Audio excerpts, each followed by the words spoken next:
ஆயிரம் நாமங்கள் ஆயிரம் கதைகள் 167வது திருநாமம் சதா யோகினே நமக. மானிடவர்க்கென்று பேச்சுப்படில் வாழக்கில்லேன் கண்டாய் என்றாள் ஆண்டாள். பரம புருஷனாகிய கண்ணனை மணந்து கொள்வதே தனது லட்சியம் என கருதி அவள் வாழ்ந்தாள். கண்ணனை தன்னிடம் வரவழைப்பதற்காக பல முயற்சிகளையும் மேற்கொண்டாள். கோபிகைகள் ஆயர்பாடியில் அனுஷ்டித்த காத்யாயனி விரதத்தை தானும் அனுஷ்டிக்க விரும்பினாள். ஸ்ரீவில்லிபுத்தூரையே ஆயர்பாடியாக பாவித்து, தன்னையே ஒரு கோபிகையாக பாவித்து, தனது தோழிகளையெல்லாம் ஆய்ச்சிகளாக பாவித்து, வடபத்திரசாயியின் கோவிலையே நந்தகோபன் திருமாளிகையாக பாவித்து, வடபத்திரசாயியை கண்ணனாக பாவித்து மார்கழி நோன்பு நோற்றாள். ஆனால் நோன்பு நோற்று முடிந்த பின்னும் கண்ணன் வரவில்லை. அடுத்தபடியாக தை மாதம் விஷ்ணு காமதேவ விரதம் எனப்படும் வழிபாட்டை செய்தாள். கண்ணனையே மன்மதனாக பாவித்து அவனை குறித்து நோன்பு இருந்தாள். அதற்கும் கண்ணன் மனம் இறங்கவில்லை. அடுத்து கூடல் இழைத்தாள் ஆண்டாள்.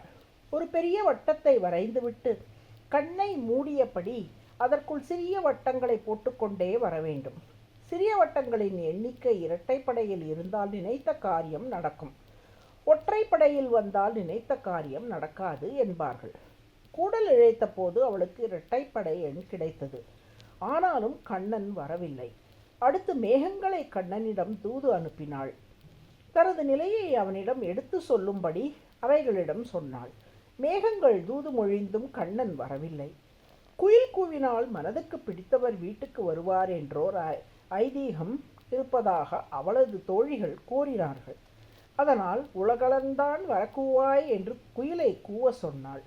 அப்பொழுதும் கண்ணன் வரவில்லை. நீ என்ன செய்வது என்று தெரியாமல் விரக வேதனையில் துடித்தாள் ஆண்டாள்.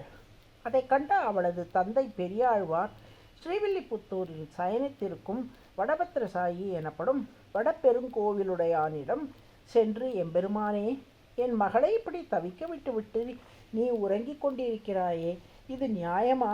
நீ இன்னும் உறங்கலாமா? எழுந்து வந்து அவளை மணக்க வேண்டாமா என்று அழுது புலம்பிவிட்டு வீடு திரும்பினார். அன்று பெரியாழ்வாரின் கனவில் தோன்றிய வடபெருங்கோவிலுடையான், நான் உறங்குகிறேன் என்று சொல்லிவிட்டீர்களே, நீங்கள் வேதங்களை நன்கு கற்றவர், கதோ உபனிஷத் என்ன சொல்லுகிறது என்பது உங்களுக்கு தெரியாதா என்று கேட்டார். அடுத்த நாள் காலை பெரியாழ்வார் துயிலெழுந்தபோது கனவில் பெருமாள் சொன்ன வார்த்தைகள் அவர் மனதில் நன்கு பதிந்திருந்தன.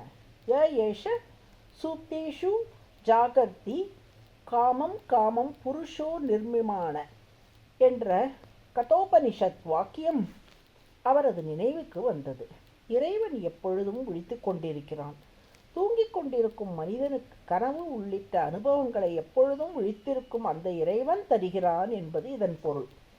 பெரியாழ்வாரிடம் ஓடி வந்த ஆண்டாள், நேற்று இரவு நான் கனவு கண்டேன், அதில் கண்ணன் வந்து என்னை மணந்து கொண்டான் என்று மகிழ்ச்சியுடன் கூறினாள். வாரணம் 1000 சூழ வலம் செய்து நாரணன் நம்பி நடக்கின்றான் என்றெதிர் பூரண பொற்குடம் வைத்து புறமெங்கும் தோரணம் நாட்ட கனா கண்டேன் தோழி நான் என்று தொடங்கி 10 பாடல்களால் அக்கனவை ஆண்டாள் வருணித்துள்ளார். வடபெருங்கோவிலுடையானிடம் ஓடி சென்ற பெரியாழ்வார், நீ ஏன் இன்னும் உறங்குகிறாய் என்று கேட்டேன்.